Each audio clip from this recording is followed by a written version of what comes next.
त्विषा का पोस्टमार्टम फिर से होगा, दोबारा होगा और अब जो पोस्टमार्टम किया जाएगा वो दिल्ली एम्स की टीम करेगी। ये फैसला जबलपुर हाई कोर्ट की तरफ से लिया गया है। परिवार वालों को लग रहा था कि इस पूरे मामले में जांच जो है कहीं न कहीं पोस्टमार्टम को लेकर ही सवाल खड़े किए जा रहे थे, इसलिए त्विषा का शव अब तक नहीं लिया गया था।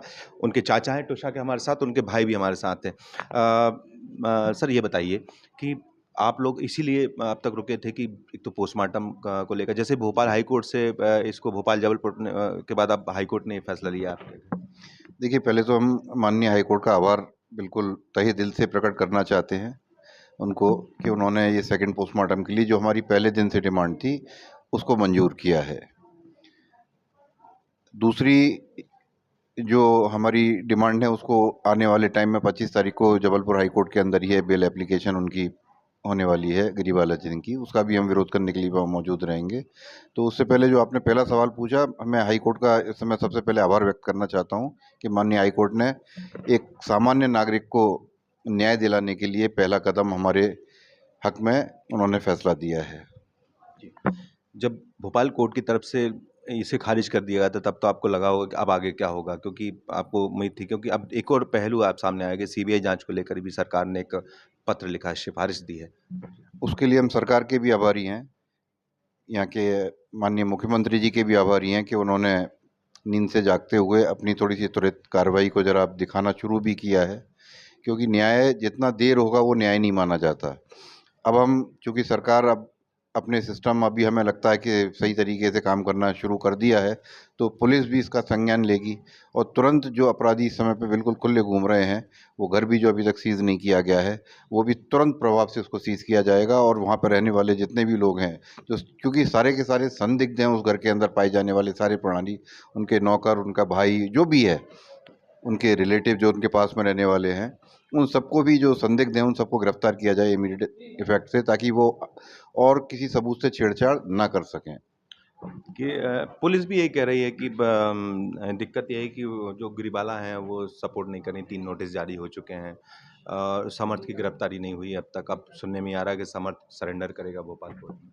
सर, पहले तो मैं आपके माध्यम से ये प्रश्न पूछना चाहूँगा, या रादर आपको ही ये प्रश्न पूछना चाहिए कि पुलिस को अब ये कंप्लेंट करना कि वो सपोर्ट नहीं कर रही हैं, ये तो बेबुनियाद है। पहला प्रश्न तो ये होना चाहिए कि क्या पुलिस ने हमें सपोर्ट किया था? पहले पुलिस किसको सपोर्ट कर रही थी जिसकी आज शिकायत कर रही हैं कि वो हमें सपोर्ट नहीं कर रहे हैं? इन लोगों ने तो उनको सपोर्ट दिया ही हुआ था। तो ये तो जो है म्यूचुअल सपोर्ट में चल ही रहा है पूरा सिस्टम। तो ये बेबुनियाद है कि वो सपोर्ट नहीं कर रहे हैं।